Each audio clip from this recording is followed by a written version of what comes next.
Hi viewers, welcome to Bhaskar's area. AP mega DSC కి సంబంధించి ఇప్పటికే మరి రిజల్ట్స్ అనేవి అంటే స్కోర్ కార్డ్స్ అనేవి రిలీజ్ చేసినటువంటి ప్రభుత్వం తర్వాత మెరిట్ లిస్టులను విడుదల చేయబోతోంది. దాని తర్వాత సెలక్షన్ లిస్టులు, తర్వాత సర్టిఫికేట్ వెరిఫికేషన్, అపాయింట్మెంట్, ఈ ఆర్డర్ లో ప్రక్రియ అనేది జరగబోతోంది. కాకపోతే మరి స్కోర్ కార్డ్స్ అనేవి ఏపీ మెగా డిఎస్సి అభ్యర్థులకు విడుదల చేయడంతో కొద్దిమంది అభ్యర్థులకు నార్మలైజేషన్ ప్రక్రియ తర్వాత కొద్దిమంది అభ్యర్థులకు మార్క్స్ పెరిగితే మరికొద్ది మంది అభ్యర్థులకు మార్క్స్ తగ్గడం కూడా జరిగింది. ఈ నేపథ్యంలో మరి నార్మలైజేషన్ వల్ల ఎవరికైతే మార్క్స్ తగ్గాయో అటువంటి అభ్యర్థులు మాకు న్యాయం చేయండి అంటూ మరి ప్రభుత్వాన్ని కోరుతూ ఉన్నారు. దానికి సంబంధించిన సమాచారాన్ని మనం ఇక్కడ చేస్తూ ఉన్నాం.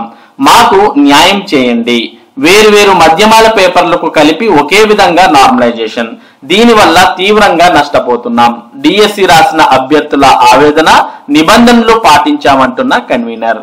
పేపర్ల నార్మలైజేషన్ ప్రక్రియపై డిఎస్సి అభ్యర్థులు అభ్యంతరాలు వ్యక్తం చేస్తున్నారు. స్కూల్ అసిస్టెంట్ గణితం పరీక్షలో వేరువేరు మాధ్యమాల పేపర్లకు ఒకే రకంగా నార్మలైజేషన్ చేయడం వల్ల తమకు అన్యాయం జరుగుతోందని ఆవేదన వ్యక్తం చేస్తున్నారు.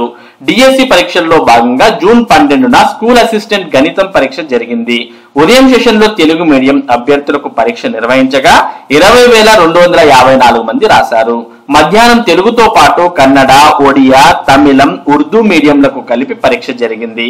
15,608 మంది ఈ పరీక్షకు హాజరయ్యారు.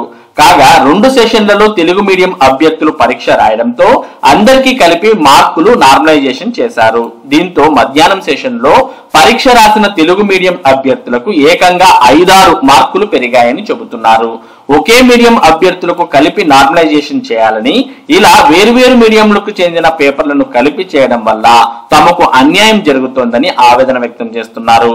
కాగా దీనిపై డిఎస్సి కన్వీనర్ ఎంవి కృష్ణారెడ్డిని వివరణ కోరగా నిబంధనల ప్రకారమే నార్మలైజేషన్ చేశామని తెలిపారు. వేరు మీడియంలు అయినా కలిపి నార్మలైజేషన్ చేయొచ్చని అన్నారు. దీనిపై అభ్యర్థుల నుంచి వినతులు అందాయని, కానీ వారి వాదన సమంజసం కాదని తెలిపారు. కాబట్టి మరి ఎవరైతే నార్మలైజేషన్ ప్రక్రియలో మార్క్స్ పెరిగాయో అటువంటి అభ్యర్థులు మరి కొద్దిగా ఆనందంగా ఉంటే, మరి ఎవరైతే ఈ నార్మలైజేషన్ ప్రక్రియ ద్వారా మార్కులు కోల్పోయారో అటువంటి వారు బాధపడుతున్న, ఆవేదన చెందుతున్న విషయాన్ని మనం గమనిస్తూ ఉన్నాం. మొత్తానికి డిఎస్సి కన్వీనర్ అయితే మరి దీని మీద అభ్యర్థులు ఏదైతే చెప్తున్నారో అది సమంజసం కాదు అని తెలియజేసిన విషయాన్ని మనం గమనించవచ్చు.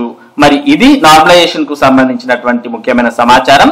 ఇటువంటి ముఖ్యమైన సమాచారాన్ని భాస్కర్స్ ఏరియా మీకు అందిస్తూ ఉంటుంది. మరి ఈ సమాచారం మీరు మిస్ కాకుండా పొందడానికి మన భాస్కర్స్ ఏరియా యూట్యూబ్ ఛానల్ కు సబ్స్క్రైబ్ అవ్వండి. అలాగే ఈ వీడియోని లైక్ చేసి షేర్ చేయండి. Thank you for watching this video.